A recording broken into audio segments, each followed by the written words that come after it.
So a few things. I think when we've looked at this whole problem set, we've looked at the governance layer, and we've talked about that here.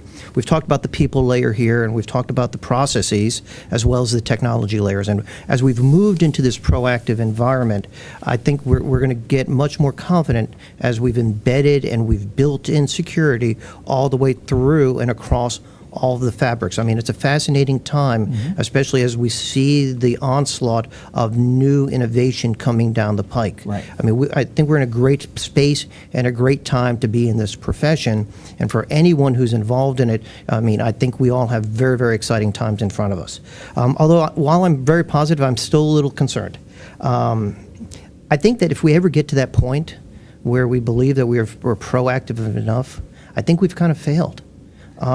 Because if it's, we can't get complacent. We can't get complacent because I think it's safe to say that on the day that we've let down our guard, we aren't going to be proactive enough. We can't sit back because the silos are gone. Right. The connectivity across the entire world is here, and the supply chain and all these other factors, as we've dealt with our coalition partners, our other mission partners, the rest of the federal government, our vendor partners, absolutely means that we've got to be on guard all of the time. Right. Not to say that we've got to put the walls up, but we've got to be secure, and we've got to be reliant, and we've got to be diligent. And I think that's my takeaway message on that. There's going to be constant diligence against a dynamic adversary.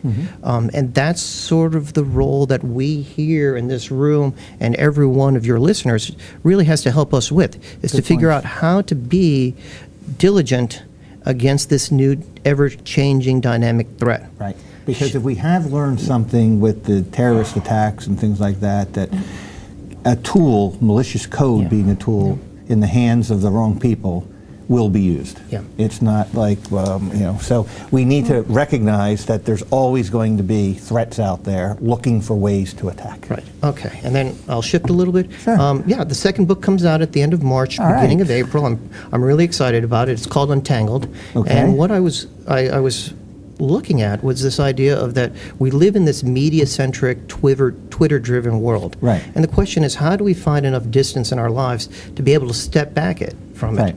We are constantly entangled by this whole volume, velocity, and variety of things around us. Right. And the way I look at it is that we use a thing called active contemplation, a variation of St. Augustine. Right. But it's the way that we drive distance, and we drive that distance through embracing silence, solitude, and stillness in our everyday life. Wow, terrific.